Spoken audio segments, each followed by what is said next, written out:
ਬਾਬਾ ਗੁਰੂ ਨਾਨਕ ਦੇਵ ਜੀ ਮਹਾਰਾਜ ਦੇ ਜੰਮਣ ਦਿਹਾੜੇ ਦੀ ਤਕਰੀਬਾਤ 6 ਨਵੰਬਰ ਤੋਂ ਨਨਕਾਣਾ ਸਾਹਿਬ ਵਿੱਚ ਸ਼ੁਰੂ ਹੋਣਗੀਆਂ। ਭਾਰਤੀ ਯਾਤਰੀਆਂ ਲਈ 3 ਟ੍ਰੇਨਾਂ ਚਲਾਉਣ ਦਾ ਫੈਸਲਾ ਕੀਤਾ ਗਿਆ ਹੈ। ਸਿੱਖ ਮਜ਼ਹਬ ਦੇ ਬਾਨੀ ਬਾਬਾ ਗੁਰੂ ਨਾਨਕ ਦੇਵ ਜੀ ਮਹਾਰਾਜ ਦੇ 553ਵੇਂ ਜਨਮ ਦਿਹਾੜੇ ਦੀਆਂ 3 ਰੋਜ਼ਾ ਤਕਰੀਬਾਤ ਦੇ ਰਲਤੀ ਭਾਰਤੀ ਸਿੱਖ ਯਾਤਰੀ ਵਾਘਾ ਬਾਰਡਰ ਦੇ ਰਸਤੇ ਪਾਕਿਸਤਾਨ ਵਿੱਚ ਦਾਖਲ ਹੋਣਗੇ। ਉਹ ਟ੍ਰੇਨ ਦੇ ਜ਼ਰੀਏ ਨਨਕਾਣਾ ਸਾਹਿਬ ਜਾਣਗੇ। ਤਫਸੀਲਾਤ ਦੇ ਮੁਤਾਬਿਕ ਬਾਬਾ ਗੁਰੂ ਨਾਨਕ ਦੇਵ ਜੀ ਮਹਾਰਾਜ ਦੇ ਜਨਮ ਦਿਨ ਦੀਆਂ 3 ਰੋਜ਼ਾ ਤਕਰੀਬਾਤ ਵਿੱਚ ਭਾਰਤ ਤੋਂ 3000 ਯਾਤਰੀ ਆਉਣਗੇ, ਜਦਕਿ ਕੈਨੇਡਾ ਤੇ ਇੰਗਲੈਂਡ ਸਣੇ ਦੁਨੀਆ ਦੇ ਦੂਜੇ ਮੁਲਕਾਂ ਤੋਂ ਵੀ ਸਿੱਖ ਯਾਤਰੀ ਸ਼ਿਰਕਤ ਕਰਨਗੇ।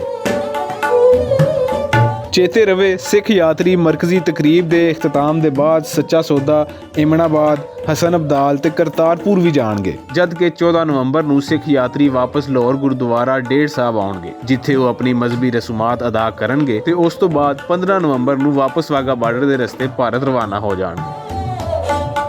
ਪੰਜਾਬ ਇਤਿਹਾਸ ਵਿੱਚ ਬਾਬਾ ਗੁਰੂ ਨਾਨਕ ਦੇਵ ਜੀ ਮਹਾਰਾਜ ਦੀ ਹਸਤੀ ਬੜੀ ਉੱਚੀਸੀ ਮੰਨੀ ਜਾਂਦੀ ਹੈ। ਉਹਨਾਂ ਆਪਣੀ ਤਬਲੀਗ ਦੇ ਦੌਰਾਨ ਭਗਤੀ ਸੂਫੀਆਂ ਦਾ ਕਲਾਮ ਵੀ ਜਮ੍ਹਾਂ ਕੀਤਾ। ਬਾਬਾ ਫਰੀਦ ਗੰਜ ਸ਼ਕਰ ਦਾ ਕਲਾਮ ਵੀ ਉਹਨਾਂ ਰਾਹੀਂ ਪੰਜਾਬ ਵਾਸੀਆਂ ਤੀਕਰ ਅਪੜਿਆ, ਜਿਸ ਪਾਰੋਂ ਵੀ ਪੰਜਾਬੀ ਮੁਸਲਮਾਨਾਂ ਦੇ ਦਿਲਾਂ ਅੰਦਰ ਬਾਬਾ ਜੀ ਦੀ ਬੜੀ ਕਦਰੋ ਕੀਮਤ ਹੈ।